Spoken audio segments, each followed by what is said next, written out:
सास नंबरी, बहू 10 नंबरी। पूरे घर में मालती देवी का हुक्म चलता था। अपनी बड़ी बहू को वो टीवी के रिमोट की तरह कंट्रोल करती थी। चलो, देर हो रही है। 12 बजे से पहले लड़की वालों के यहाँ पहुंचना है।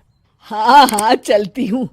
मैं तो भगवान से बस ये दुआ कर रही हूँ कि जिस तरह मेरी बड़ी बहू मेरी मुट्ठी में है, उसी तरह मेरी छोटी बहू भी मेरे इशारे पे नाचे। अरे भगवान, भला इस घर में किसकी हिम्मत है जो तुम्हारे खिलाफ जाने की हिमाकत करे। इस तरह मालती देवी अपने छोटे बेटे की भी शादी कर देती हैं। मालती की छोटी बहू फैशन डिजाइनर का कोर्स करके आई थी। उसका सपना था कि शादी के बाद वो अपना खुद का बुटीक खोले। एक दिन, क्या बात है छोटी, तू तो एक से बढ़कर एक डिजाइन बना लेती है। इसमें कौन सी बड़ी बात है दीदी? आप चाहे तो मैं आपको भी सिखा सकती हूँ। हाँ, फिर हम दोनों मिलकर एक बुटीक खोल लेंगे। लेकिन दीदी, उसके लिए तो बहुत पैसे लगेंगे।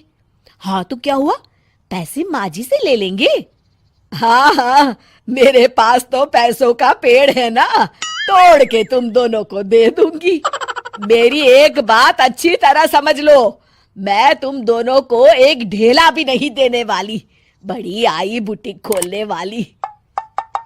ये आप क्या कह रही हैं माँ जी? आप हमारी मदद नहीं करेंगी तो कौन करेगा? अरे अगर बुटीक खोलने का इतना ही शौक है तो अपने माँ बाप से पैसे क्यों नहीं मांग लेती? मेरे पैसों पर क्यों आंख गड़ाए बैठी हो तुम दोनों? इस तरह अपने इरादे स्पष्ट करके मालती देवी वहां से चली जाती है। अरे ये क्या दीदी, माँ जी तो साफ मुकर गई। अब हम क्या करेंगे? तू चिंता मत कर, बुटीक तो खुल के ही रहेगा। कहते हैं कि घी जब सीधी उंगली से नहीं निकलता तो उसे उंगली टेढ़ी करके निकालना चाहिए। माँ जी अपने आप को समझती क्या है? पूरी सोसाइटी जानती है कि माँ जी ने अपनी सास को घर से निकालकर उनकी दौलत पर कब्जा कर लिया है। हाँ दीदी, अब तो जैसे को तैसा करना पड़ेगा। फिर दोनों बहुएं मिलकर एक साजिश रचती हैं। एक दिन, अरे नालायक, जरा ठीक तरह से पैर दबा, बिल्कुल मजा नहीं आ रहा। खाने पीने में तो कोई कसर नहीं छोड़ती। तभी वहां बड़ी बहू हाथ में एक फॉर्म लेकर आती है। माँ जी, आपके लिए एक खुशखबरी है। सरकार सभी बुजुर्गों को हर महीने 10,000 रुपये पेंशन देने वाली है। अरे ये क्या कह रही है तू? क्या सच में मुझे हर महीने घर बैठे 10,000 रुपये मिलेंगे? हाँ माँ जी, दीदी सच कह रही है। कल टीवी न्यूज में इस बारे में बता रहे थे। बस आप ये फॉर्म पढ़ के इसे भर दीजिए और अपने दस्तखत कर दीजिए। मैं इन्हें ले जाकर जमा करवा देती हूँ। अरे नालायक, बड़ी कामचोर है तू। इस बुढ़ापे में कहाँ तुम मुझसे फार्म भरवा रही है? खुद ही भर ले, मैं दस्तखत कर देती हूँ। ठीक है माँ जी। फिर बड़ी बहू बड़ी चालाकी से फॉर्म के पन्नों के बीच प्रॉपर्टी के पेपर छिपा कर रख देती है और उन पर मालती देवी के दस्तखत करवा लेती है। कुछ दिनों के बाद मालती देवी अपने पति के साथ 2 दिनों के लिए अपने एक रिश्तेदार के यहाँ जाती है।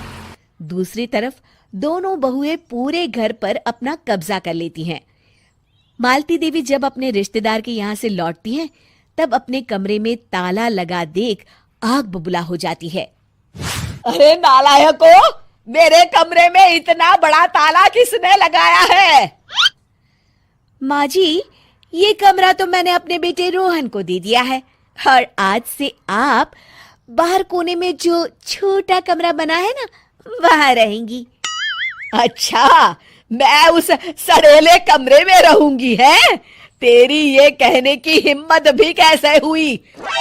और मेरी इजाजत के बिना मेरा कमरा देने वाली तू होती कौन है? लगता है तू भूल गई, इस घर की मालकिन मैं हूं। तभी वहां छोटी बहू आती है। अरे माँ जी, आप इस घर की मालकिन नहीं है। अब इस घर की नई मालकिन हम दोनों बहुएं हैं। ये देखिए, इन प्रॉपर्टी के पेपर पर आप ही के दस्तखत है। अरे भाग्यवान, ये तुमने क्या कर दिया? दस्तखत करने से पहले एक बार ठीक से पढ़ तो लेती। अरे लेकिन मेरी बहुएं मेरे साथ ऐसा कैसे कर सकती है? अरे तो इसमें कौन सी अचरज की बात है? तुमने भी तो अपनी सास को घर से बाहर निकाल दिया था।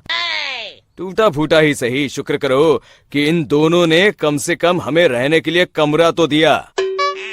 तुमने तो अपनी सास को वो भी नहीं दिया था। आज समझ में आया, जैसी करनी वैसी भरनी।